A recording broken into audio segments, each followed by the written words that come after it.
Good afternoon, everybody, and welcome to another episode of Find Your Model Health, the official podcast for those looking to optimize their long-term health and weight goals and understand how their body really works. I am your host. I'm Shemaine Linney. I'm a fitness and nutrition expert, certified iridologist, nutritional therapist, and biohacker, and I'm very happy to have you back with me for another part of your day. I am very excited to welcome two incredible guests to the podcast this week. But before I go on, I must remind you that the information in these podcast episodes is for informational purposes only and should not be taken as medical advice. Please consult your health practitioner before making any lifestyle changes. So today I welcome Dr. Anne Cooper and Dr. Q Collins from the Deuterium Depletion Centers. Anne is a native of Australia who earned her doctorate in chiropractic from Cleveland Chiropractic, graduating with honors while on the Dean's List and winning the Charles Gibson Award for Clinical Excellence. Her growing commitment to total health and innovative healing therapies led her to continue on with over 20 years of postdoctoral experience in functional medicine and a master's in acupuncture and traditional Chinese medicine. And she also graduated from that with honors too. She's also a licensed esthetician and certified in clinical nutrition, applied kinesiology, functional medicine, energetic medicine, herbal medicine. I could go on. That's quite the TV. And then Dr. Q. Dr. Q Collins is a leading scientist when it comes to developing and applying nutrition and metabolic therapies to treat cancer and metabolic diseases in people and pets, which I know many of you will be interested in. He has a Ph.D. in clinical immunology. He is an MS in Oncotherapeutics, also a master's in business and health policy, a bachelor's in poverty, healthcare, and cancer epidemiology. He's the co-founder and principal investigator for the Center of Deuterium Depletion, the first clinic in the world to use deuterium and tracer technologies to describe and follow athletic performance, as well as health status in patients and metabolic disorders such as cancer and much more. So I could go on because both of you have really extensive resumes. And it's mind-blowing that you even agreed to talk to me. To say that I am excited is an understatement, because I have been following your work since 2019 when I first came across deuterium. So welcome, Dr. Cooper and Dr. Collins. Thank you for joining me. Well, thank you. Thanks very much. So I really wanted to get you on, as I explained, that deuterium is a passion of mine, like a deep passion. I'm always conscious of it based on the education I received from you guys and your website and previous interviews. But I don't think enough people not only are aware of deuterium, but they take it seriously enough. We hear all this talk about other aspects of health and all these trends, and this is popular in NAC and NAD and everything. But when someone says, if I say deuterium to someone, I pretty much get a blank face off them. They have no idea what I'm talking about, and it could possibly be one of the most important factors to health. I know you'll agree, but I wanted you to come on and just explain to my followers and listeners, what is deuterium and why should we have not just awareness, but some concern around it? Okay, I'll start. All right, so our world is made of hydrogens, as are we, and there are different types of hydrogen, one of them being deuterium, called deuterium. And I will say this, many people who call us, who have listened and who've learned about it, tell me, I can't believe I've never heard of this before. And my response is, yes, I understand. I hadn't heard of it through any of my education. Up until 7 years ago, I did learn everything from Dr. Q. And I tell them it is amazing that this tiny little thing that most of us have never heard of is having an impact on every biological and physical reaction in our body, and very often negatively. So deuterium is different from hydrogen in that it has a higher molecular weight and size, meaning it's twice as big and twice as heavy. And that difference is what's affecting everything that's going on in our body, because everything in our body works by pretty much like a lock and key. Enzymes fit in this, and this fits here, and this fits there. And when you put something bigger in there, it can kind of act like a bull in a china shop and create all sorts of problems. So we really do appreciate you getting this out there, because, yeah, we do. We feel it's very important as the basic of health that people do understand this. So that's what it is. And the next part was how it's affecting us. Yeah, how does deuterium in the body affect us in regards to health outcomes, not only now, but also in the future? Right. So on the cellular level, the first thing we learn when we go to pre-med is cellular physiology before we learn about body physiology. It's good to start from the very beginning. And inside our cells, many people do know that we have mitochondria, and that's where we churn out energy. We have little motors in there.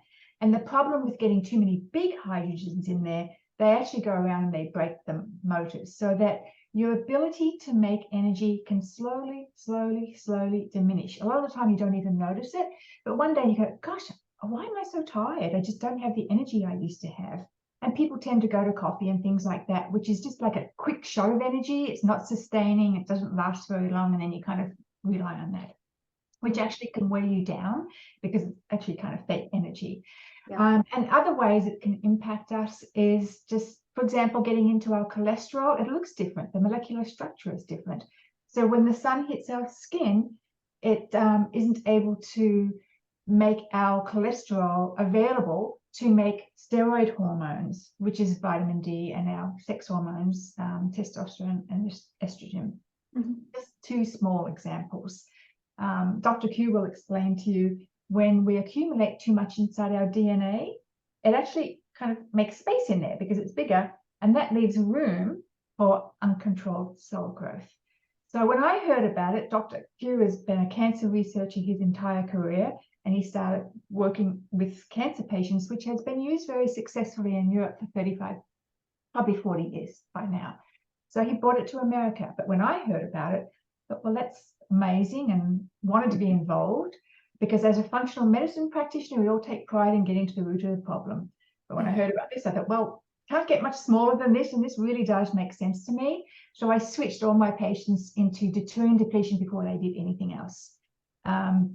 And yeah, so I work with all the, non-cancer patients, and all of my own personal patients said, I'd like more energy, and I know someone with cancer. So we just started to grow organically that way. And then, we did some interviews and some podcasts, and it really kind of, grew from there.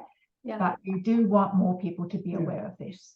And I'd like to actually add on to what Anne said, which is she always says things so more beautifully than I do. But really, if you really think about it, at the simplest way to think about this, so it's no longer overwhelming or not able to be understood, is it's really simple.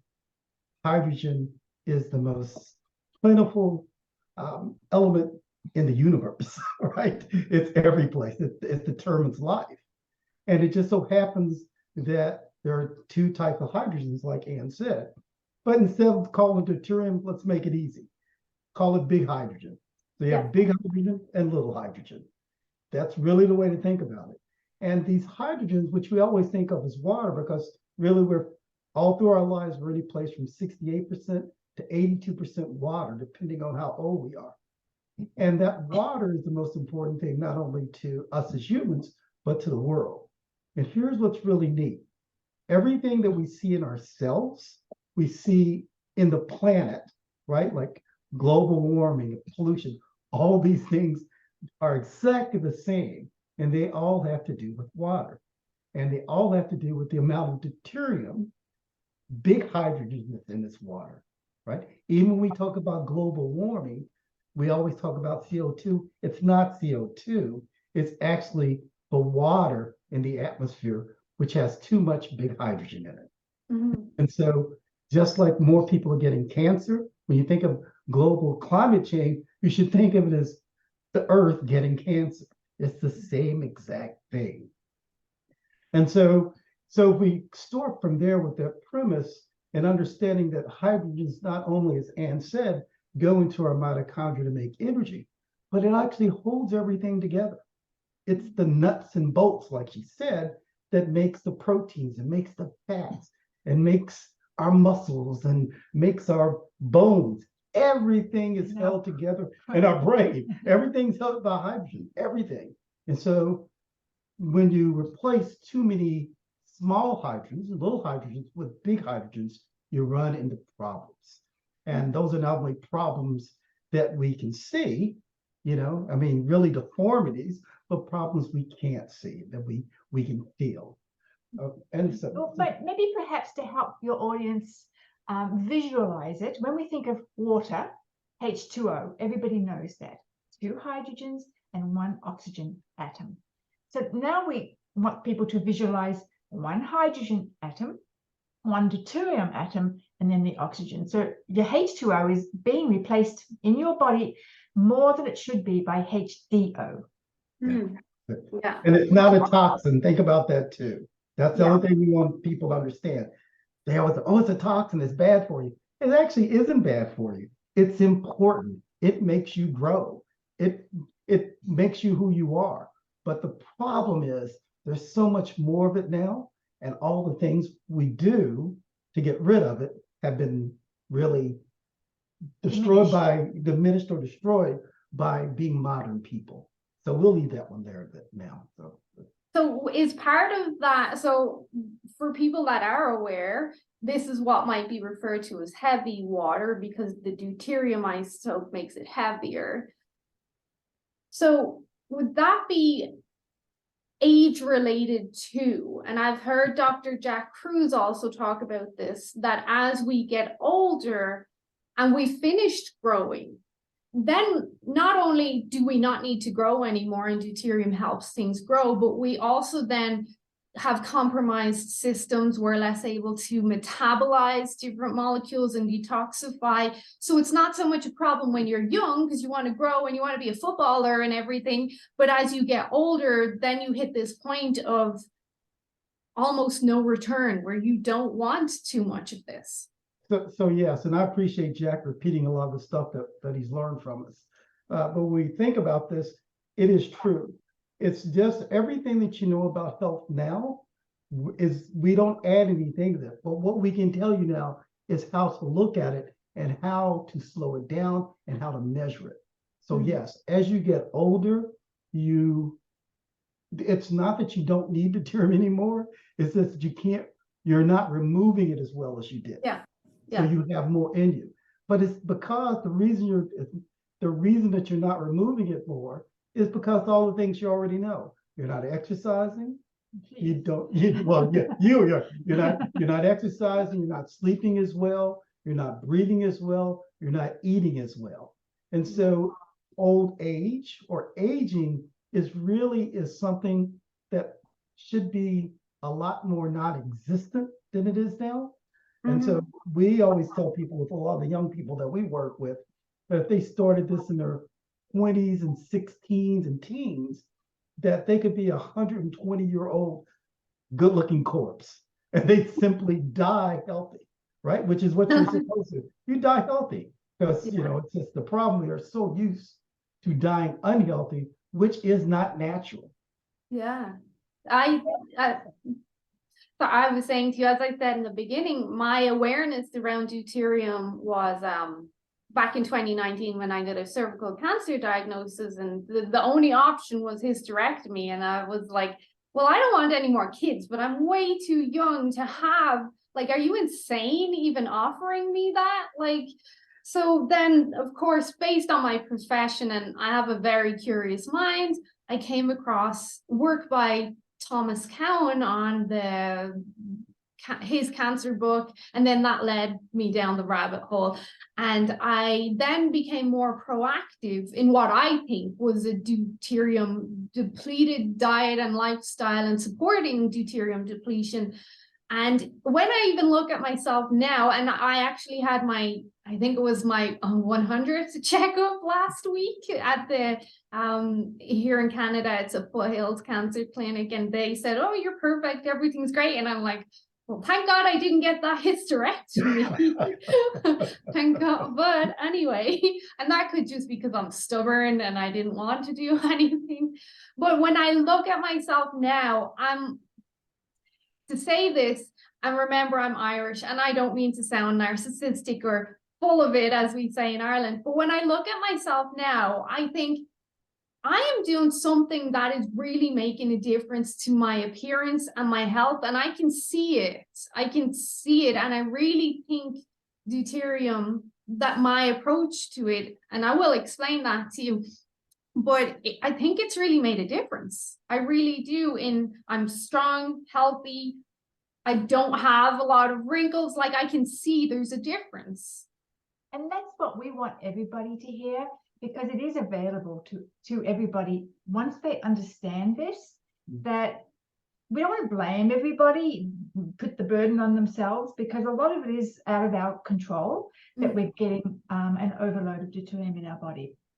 It's also in our atmosphere higher than it used to be. That's not something we can blame us, make a change with, really. Yeah. But what we do want people to know is there is action that you can take. So you can have more control over your destiny than you realize. And so it's just important for us to give people that knowledge so that they can take it and utilize it to make changes in their future. Yeah, it doesn't have to be that difficult either. I mean, a lot of the things they're doing anyway, they just don't have the knowledge to adjust it a little bit in the direction that lowers their deuterium rather than rising it. Because the problem with this heavy hydrogen, this large hydrogen accumulating more and more, is it's kind of a downward spiral, because the more you get, the less you have the ability to remove it. Therefore, the more you get, the more you get, the more you get. So we just want people to know, you know what, you can actually flip that switch by slowly starting to decrease it. And then all of a sudden you have the ability, your mitochondria is not clogged up as much. So you have the ability to make more natural cellular energy, which all of our cells are supposed to do. And as they do that, they gain the energy and the capacity to heal itself, which is what our body is designed to do. Our body has the capacity to heal itself. It's just that the world has kind of blocked that from happening. But the good news is you can unblock it. Yeah. Cleaning out the plumbing, right? Now everything works better. It's like the odds are stacked against us now. That makes it hard for people, but also intimidating, because it's easier to close your eyes and say it's too hard than it is to often make the changes. And as well, not a lot of people know about this. That's why I have you guys on. I just want to go back to what you said about the more deuterium you have, the harder it is to deplete. Is that because the more you have, the slower the mitochondria are, everything just slows down, and everything just slows down, so it's harder to get out? Yeah, our body is in so many ways designed to create homeostasis. For example, our blood pressure, our potassium levels, we don't have to think about that. It just does it, right? But and the same with the deuterium, we know some of the mechanisms that our body has to naturally remove it to try to maintain homeostasis. And there's likely many we don't even know about yet. That's why we have scientists who are continually researching this. But the good news is, we get overload where, we don't have the energy then to remove it. Now, detox systems don't work as well because they don't have the energy. Our immune system doesn't work as well because that doesn't have enough energy to, create cells that go and chomp up cancer cells, things like that. So your body just gets slowly weaker and weaker and weaker. And unfortunately, people do get to the point where then they don't have the energy to go and learn or do stuff about it. So it's important for people to have it in their mind, and they can make choices every day about, oh, that food's high in deuterium and this is low in deuterium. And just the most important thing is to realize that it is true. And there are simple things they can do about it. And that the more that they understand it, even on a simple level, that they can make choices based upon their knowledge rather than, oh, it's too much, it's too overwhelming, it's what the hell. The knowledge is there for them to go, oh yeah, okay, let's start in this. And then, instead of going on the downhill spiral, slowly, slowly, slowly. And sometimes more people are more, really into athletes or beings really have super health. They take it seriously and they go all the way. So at least start, just start. I think, like Ann said, if you think about it, if you were to just give 5 minutes to 10 minutes a day at doing this, it'll let you live 10 or 20 years longer. Just think about that. Just thinking about this 5 to 10 minutes a day, just think, okay, I'll make this choice instead of this one. Not lifting weights, not running 1 billion miles, just thinking your way through a health style. It will give you that extra 10 to 20 years of life. And I'm not speaking out of my side of my ears. This is actually scientifically validated. And I'll be glad to provide you those papers. Yeah, on the websites, we have a lot of, information about, where the research has been done. And, people can really, really get into this. There's a lot of information out there. My job, I feel, is just to, help everybody kind of understand it in simple terms. So it becomes a normal thing to do. I'm excited to get into that in a few minutes on what we can do. But this almost like it's not that hard. It's pretty simple. I almost want to scream off the rooftop. Why do people not know about deuterium? It almost drives me crazy. And yes, I'm probably one of those athletes that goes to extremes. I spend a lot of money on specific things that you mentioned. Hydrogen. I take a lot of molecular hydrogen in what I believe is deuterium depleted water to some extent, but we'll discuss that in a while.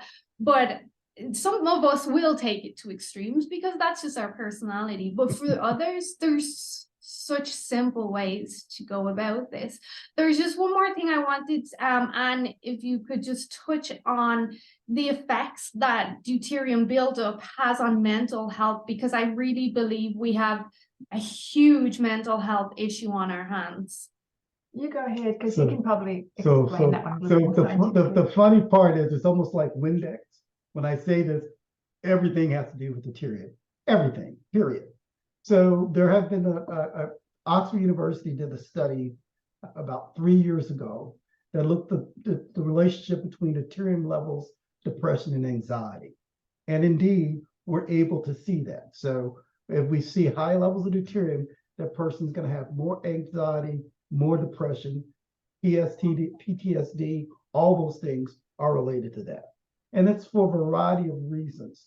One, it actually has a direct effect on brain and cognition and what we call emotional and mental resiliency, right? You just essentially, if you think about it, you just don't have enough to get knocked. You can get knocked down, but you can't get up. So people with high deuterium levels, they look like you, but once they get a pressure or something on them, remember, they don't have the energy to fix those other systems, so they can't respond to it very well. Okay. Mm-hmm. So you're exactly right. The reason we're seeing now a big increase in mental problems in the United States, North America, and all over the world is again because the deuterium levels are going up. And it's just another chronic metabolic disorder that you're starting to see. We've seen diabetes, we've seen obesity, we've seen cancer, we've seen cardiovascular disease, we've seen more children getting cancer. Now we're going to see a lot more mental issues because remember, the last damn thing that your body is going to do is give up its brain. Remember, your brain will make your legs fall off before it doesn't get the food it wants. So we're getting to that point now that, oh my God, everything else is broken. And now the only source of energy, or when I say source of energy, there's not enough energy for the brain now to operate at 100% capacity, not there. So that's the reason we're seeing depression, anxiety. Oh my God. And as I always say, and the inability for people to think. We're getting so damn dumb. Yeah, the cognition and the clarity. But even doctors now are calling Alzheimer's diabetes type 3. That's right. Diabetes is a metabolic condition. So they are realizing that unfortunately, they don't really realize deuterium is the culprit, but they're realizing it's a metabolic condition. And on top of that, when you start to not make enough energy to do the things that give you joy, that you love to do, even to be there to take care of your family, you start to feel low. You can get depressed and you can get anxiety because things are falling apart, right? So it's affecting the brain directly, but also indirectly through your body just aging faster than it should be. It does accelerate the aging process. Yeah, which is kind of what I alluded to when I look at myself. I do think I should look older, but I don't. And don't apologize. But what you said there, Anne, with type 3 diabetes, funnily enough, and this is your area, Q, yesterday I was listening to a researcher speak about cancer, and he referred to cancer as type 0 diabetes, which I found was really interesting. And I mean, from a science mind, we can connect the dots, but when you throw around these simple words, the general population then goes, wow. So your area of specialty, Q, is cancer. And it really was from you that I learned about There's a large clown running past. it really was from you that I learned about how deuterium was approved as a cancer therapeutic in Europe. Of course, I'm from Europe. Because cancer, as we mentioned, so we're being told is that 1 in 2 people now are going to have some sort of interaction with cancer, whether or not it's them or someone they know, which is scary. But deuterium, from what I understand from you, because of its metabolic effect, may be one of the main driving factors of what we're seeing. Yeah. Maybe I'll just have your audience visualize a little graph that sometimes helps. There is a direct correlation between the rise of deuterium on our planet in the last few decades. It has risen in direct correlation with the rise in cancer and diabetes and Alzheimer's and obesity. So that's why I say I don't want people to feel like, oh, they've messed up, they've done something wrong. I had a friend with cancer, I don't know what I did wrong. It's not really our fault as individuals. It's just that mum went to work and there was nobody home to feed the kids. So 60s and 70s is really where convenience foods came along, and we did not know. My family ate margarine. What do you call it? Margarine. We call it margarine. Margarine. Yeah. We didn't know. If they had known, that would have never been on the kitchen table. So we weren't really aware of what we were doing to our bodies. So we can't beat ourselves up for it, but that's why we're really trying to give people this knowledge now. I wish I'd have known it a long time ago, before my dad got Alzheimer's and cancer. So, it's a shame, but that's the way the world works. We didn't know about penicillin and things like that in the way back when. So we just have to appreciate what we know now. But the most important part is that we utilize this knowledge and we take it to heart and we take some action, and it's not even big actions. But if they know about deuterium, they really can make small changes that create huge impact. So where are we finding deuterium, not just in our environment, but in our lives? So it's deuterium is just a natural, is in every single element of it's always been around. Yeah, and the difference is that as the things get warm, most deuterium is trapped in ice. So Canada's screwing up because you're letting the ice melt and releasing all the deuterium of it. You're letting the whole world down. So because of that, that's starting to now seep into our oceans and go into our air, and going up maybe 1 or 2 ppm. which doesn't sound like a lot, but it's a lot for people that are already, for a planet and a people that are already under stress. Okay, so now where do you find deuterium? So I've already said an increase in the atmosphere, an increase in our foods, because we now use factory food. So we have a lot more GMOs. We have a lot more animals that are eating corn. We have so not only have we taken the plants, which are usually low in deuterium, but use GMOs and created plants now they Wants the want, deuterium. yeah, they want deuterium and want to grow fast. They're cheaper. It's great. You go buy your corn at the grocery store. That's not good stuff anymore, right? So all these things have been more and more because it's cheaper and then things grow faster. Animals grow faster. Fish grow faster. Insects grow faster. Plants grow faster. And therefore they can get things to market faster. And so that creates that problem. And then we start to fix it with things like you talked about, different supplements that are supplements like NADH and NAC and all these things that actually address the symptoms and not the reason for the disorder. So we can biohack, which I love. I'm a original cancer biohacker, but we can biohack our ways out of the symptoms, and we can look young and feel younger for a certain time, and then all that will fall apart. Because if you don't fix the problem, again, it will simply end up biting you in the butt later. May I say this?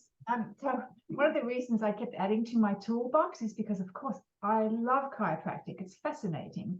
And it creates a lot of healing ability in the cell by taking pressure off your nervous system. I love acupuncture because it feels amazing, but it also just works on so many levels, emotionally as well.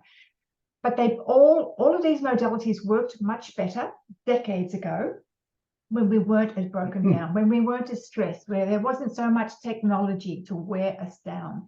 And that's why I felt like, okay, they're all great, but just one thing doesn't work as well as it used to. This doesn't work as well as it used to. So when I heard about really allowing the cells to respond better to everything that comes along, that's where I start. So you are giving the body more resilience, making it more robust. So it can respond to things the way it used to decades ago. You know, our grandparents were pretty robust and pretty tough and pretty strong. And I see the generations coming up, they're not that way at all. And it's growing, you know, and so I'm just very grateful that there is something we can do to make ourselves more resilient, and especially for cancer patients. Dr. Q, you know, of course, has been a serious Western scientist and was vice president of a pharmaceutical company and did all of these amazing things.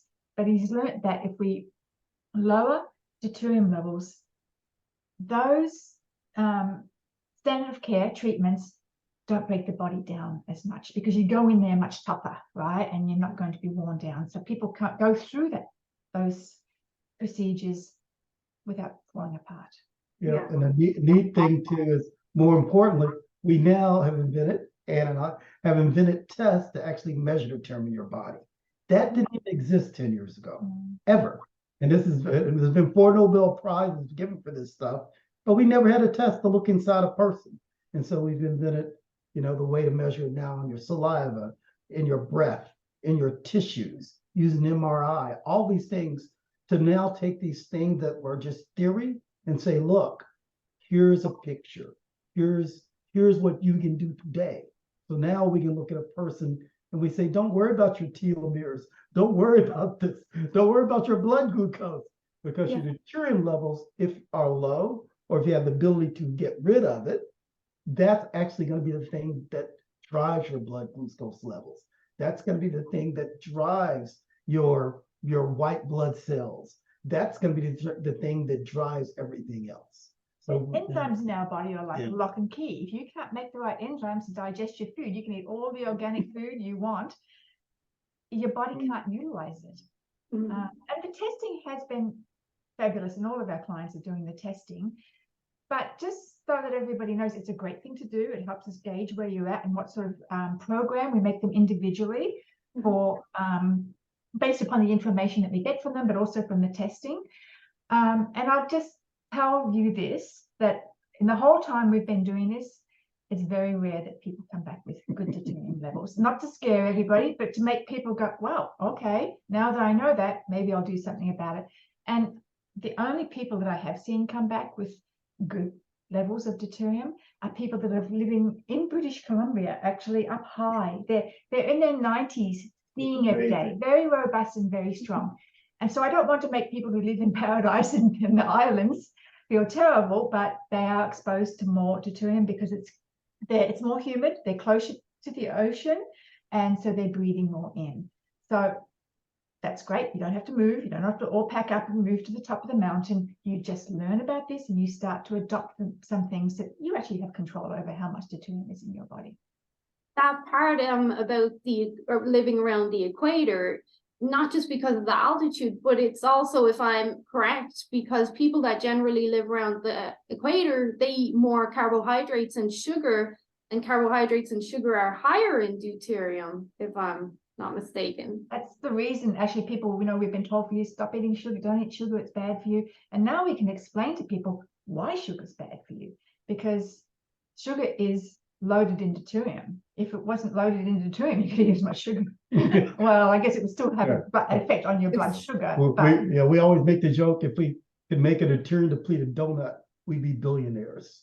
So yeah. There's with my own clients, if they do like a refeed or they go to a birthday party or something, because I always say to them, the cleaner you get your body, the more sensitive you are to toxins.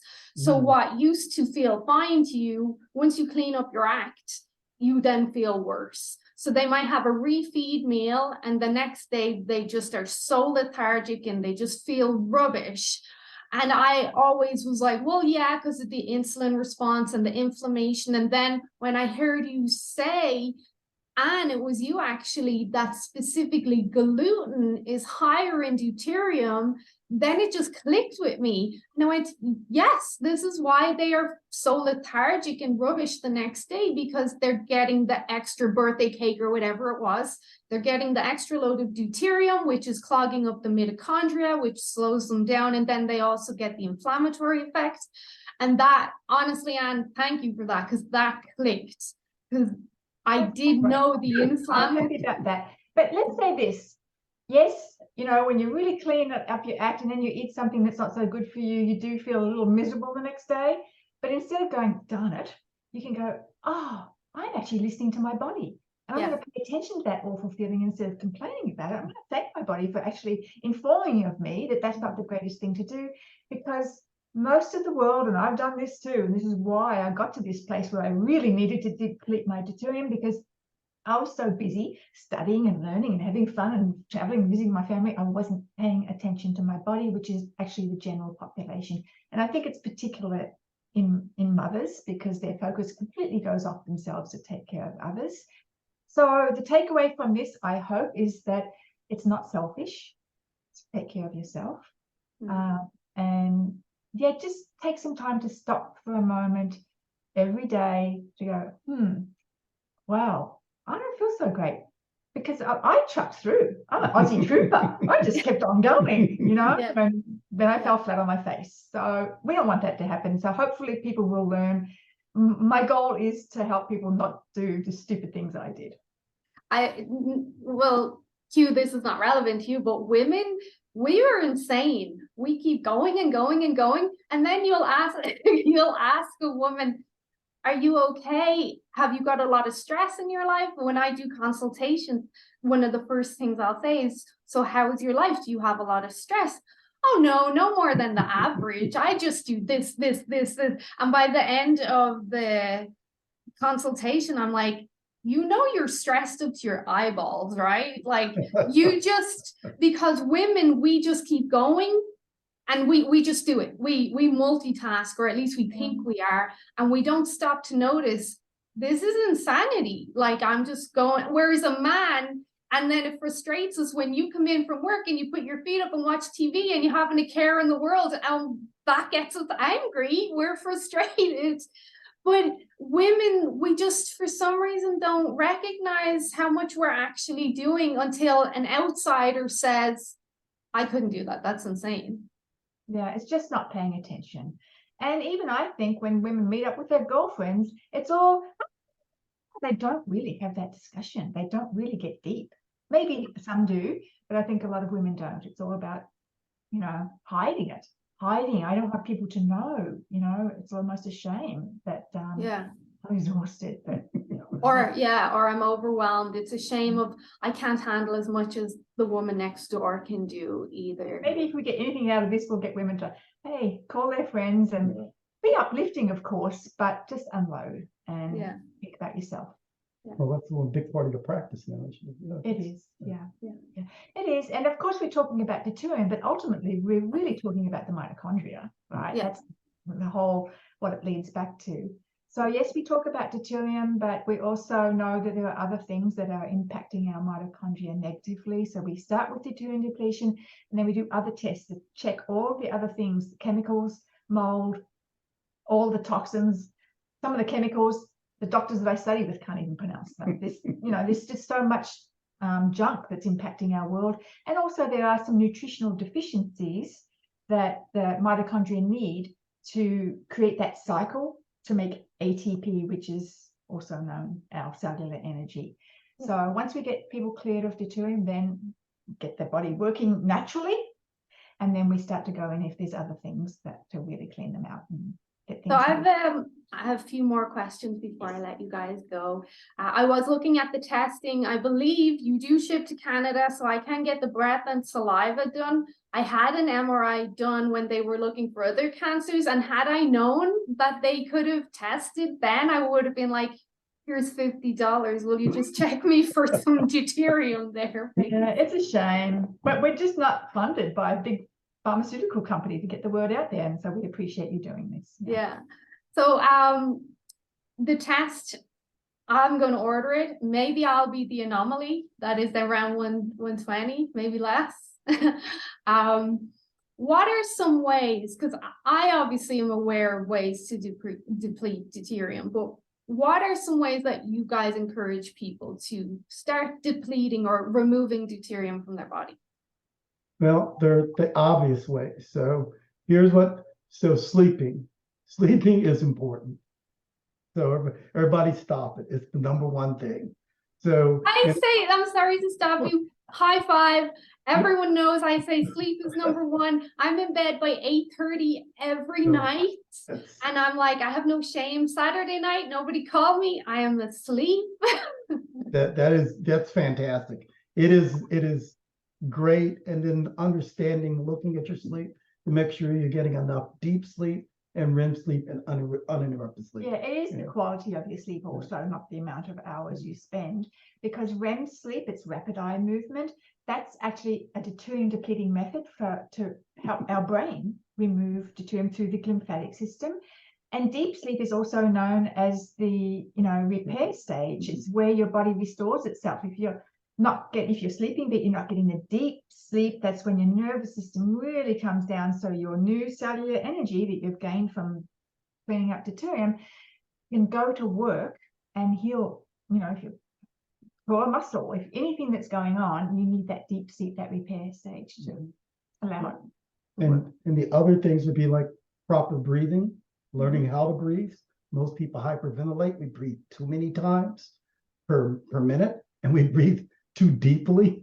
That's not the way we're supposed to be. And that's something we were taught as kids, and it's not the right way. I'm sure you know all this stuff already. Exercise, resistance training is probably more important than anything else, because that builds your mitochondria and helps keep those mitochondria growing and growing and growing. And as we get older, one of the biggest problems that we have after you turn 40, you start to lose about 2% of your muscle mass per year, right? And so that's a very difficult thing to get back once you've lost it. So I really say you really should resistance train 15 minutes a week. And I mean, just hard lifting weights. You don't have to go crazy for that amount of time for 3 or 4 times a week. Yes. That's going to. So people know the more muscle you have, the more mitochondria you have. So you're actually adding little engines into your body to, create more fuel. The brain, the heart, the liver, and the bones are extremely metabolically active, meaning they require a lot of cellular energy to function properly. So, bone mass needs low deuterium. A healthy liver needs low deuterium. To think clearly, have a good brain needs low deuterium.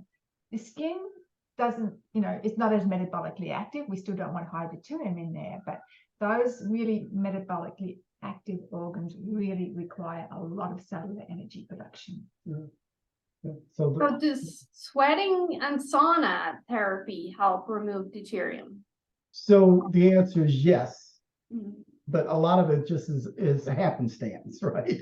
Because as you sweat, you're getting water out of your body, and a lot of that water you're getting out of your body has deuterium in it, because the deuterium, it's, if you think about your blood and your wet parts of your body, that's almost like the river that you dump everything into. Yeah. Where your tissues are going to have lower amounts of deuterium, if at all possible, if you're not sick. So sweating and saunas and those things do get that out. And it also increases your heart rate. It increases, your vascular delivery. It increases things that happen in your gut. So it's a lot of things, but the short answer is absolutely. Now the problem is it's two different. When I start talking about cancer, that's a different kind of animal than having a normal body. And what I mean by that is you've got to start to look at the cancer's metabolism versus a normal cell metabolism. And therefore you'll see me or hear me on a lot of podcasts or shows saying, no, don't do saunas, don't do these type of things once you're deuterium depleted, because I'm trying to put really a lot of pressure on cancer cells and not the normal cells. That's his expertise. And so cancer patients really need to speak to Dr. Hugh. But to answer your question so that people know what should I be doing, yes, consuming the deuterium depleted water is important because there's no low deuterium water on planet Earth anymore. I try to explain to people, like, imagine your car engine. If it got really thick, heavy, gluggy oil in there, it's too much resistance for the engine to go, and you're not going to get very far, or you might get there, but it's going to be slowly. So we kind of think about the cells inside your body. If it's really got heavy water in there, just flushing it out. You can drive wherever you want. But the other things that you can do is understanding. We have an Eat Right module. So instead of giving people a list of foods, we explain to them why these type of foods are higher and why these are lower. So people don't have to carry a big book with them when they go to the store. They'll just understand it in their head, and they can make choices that way. The breathing people have to do anyway. So if they can learn these techniques and, start to even exercise doing these techniques, being in the sun, and yes, or even though the people who live at the equator are more exposed to deuterium, they get more sun. So, nature has kind of helped us that way. And sleep, as we explained, we didn't really consider sleep that important. I certainly didn't. But now you hear it everywhere. Everybody's, for the last maybe even a decade, they've been talking about sleep. So these are all things that people are doing anyway. So just by understanding that, controlling the levels of heavy, big, fat hydrogens in their body, you can control in simple ways that you're already doing. Just understanding how to switch it. If there were specific foods that we could reduce in our diet to help us naturally reduce what we're taking in, correct me if I'm wrong, but these are going to be more of our carbs and our starches and our fruits, especially for the latitude I'm at, which is up north, where I was explaining to a client earlier that even though we are getting this amazing sun exposure now, because of our latitude, the UV rays is still not the same as what we would get in Florida around the equator, because she told me she completely stopped taking vitamin D and she has chronic pain because she gets sunshine, she said. And I'm like, no, it doesn't work like that, though. That's correct. I think the food part is where the most resistance comes from, because people just don't want to give up because they get so much joy out of food. And I try to find joy in other places. But the good news for everybody to hear, because I did this myself, I went cold turkey a long time ago, actually. I really took control of my metabolism a long time ago. Sleep, not so much. But you won't believe this, that once you do stop it, your taste buds change. And for me, the most freeing thing in my life is for sugar cravings to go away. I don't have to jump in my car and go buy a bar of chocolate. I don't have to, I'm not controlled. I felt so weak, that I was controlled by these cravings. But I just want people to know that that does happen. When you stay away from them, give yourself a little bit of time, honestly, a week even, will.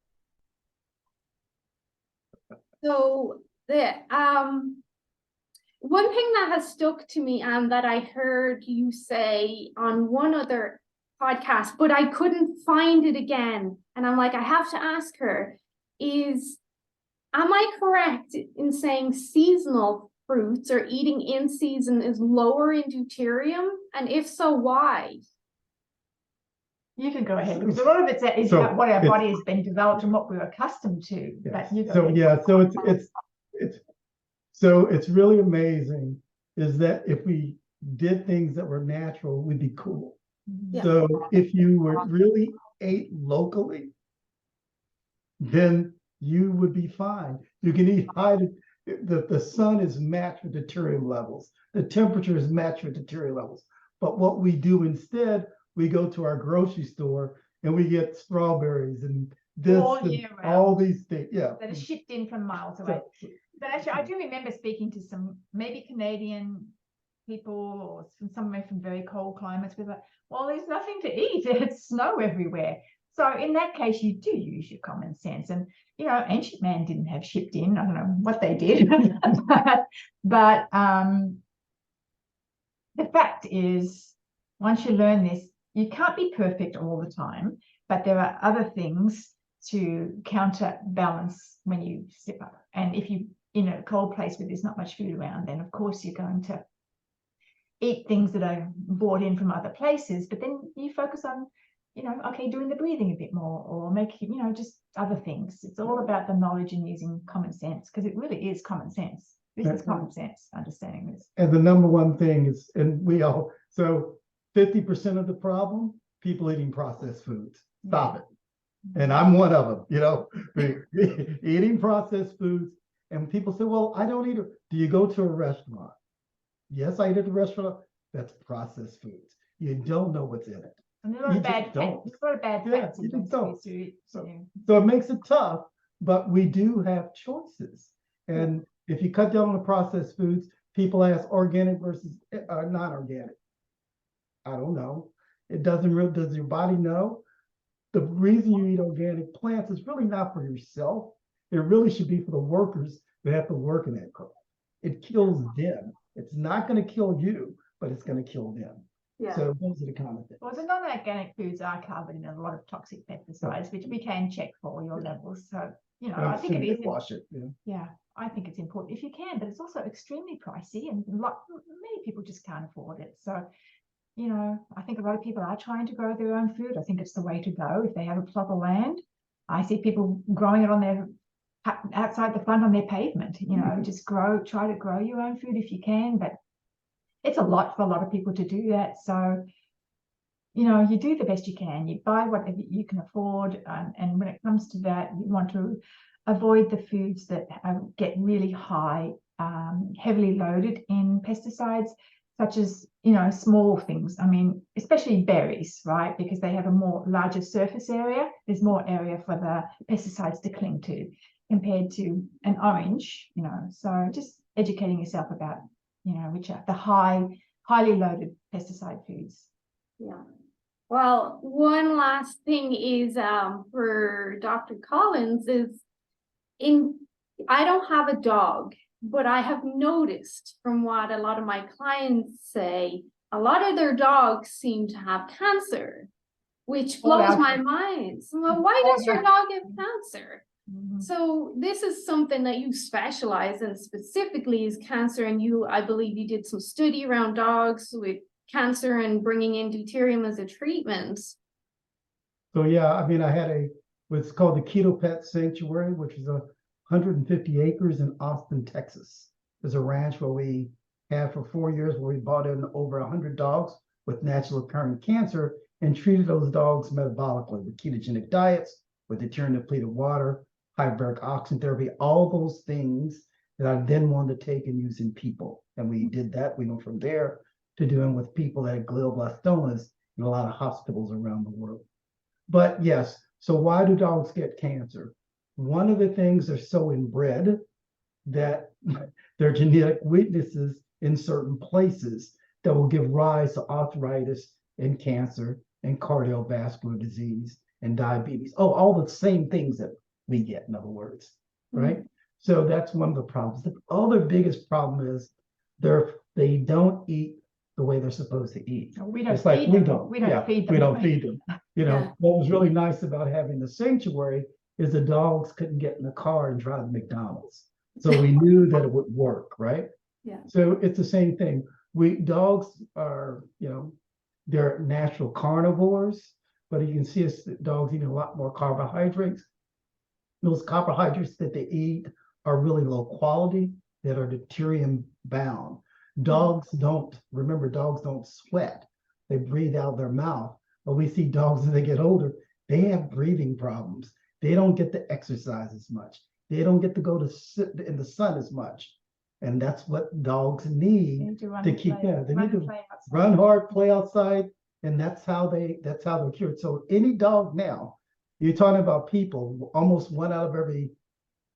every single man by the time they're 70 will have cancer, period, right? Women is approaching 1 of 2. So every man and 1 out of every 2 women in North America, which, we're both in North America. With dogs, any dog over the age of 10, if they're not killed by a car, will die of cancer. Think of it. Think about that. So dogs, as we know, have an incredible sense of smell. And if you put a bowl of regular water and a bowl of low deuterium water in front of them, they will go to the low deuterium water. I wish we could do that. But also, like all the dogs he took in, they had natural occurring cancers. They weren't given cancer for this experiment.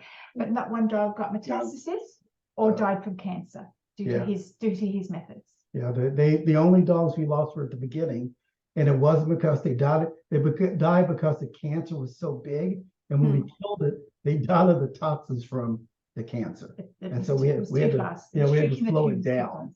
We had to slow the cures down. When I hear someone saying my dog has cancer or my dog has arthritis or my dog can't walk, I just think that's insane. That's so unnatural for a dog, let alone human. But for a dog, don't they just live and then they die because they're old? And then it really comes back to the food they're consuming. And like you said, Anne, people don't like to hear it's the food and make those changes. But if it's impacting a dog, like, it's just so unnatural, because I think dogs, from my point of view, are very primal, pure beings, almost like wolves. They should just be running around like lunatics after balls and eating raw meats and stuff. And to hear, oh, my dog has arthritis, I'm like, is he related to my granny, or what's happening here? So we didn't know this then, and we love our dogs so much. And my parents had a big family to feed, let alone, buy expensive food for the dogs. Yeah. So they all ate Pal. And I remember palpating a German Shepherd with really big lumps on his abdomen. All of our dogs got cancer. Wow. Yeah, and that's why. Same with margarine. We didn't know. Some people still tell me, oh, I'm using this, and I'm like, I think I just had a heart attack. Yeah, once they have the knowledge, though, I think that people, they love their dogs so much. It's part of their family. Yeah. It's a shame that more people don't know about it, because nobody wants to kill their dogs slowly with cancer. Yeah, no. By feeding them the wrong food.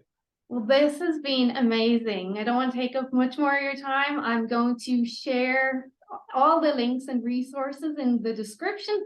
I will order a test, and Anne, if you don't mind, I might reach out to you with the results once I get it done and say, hey, I'm only 95.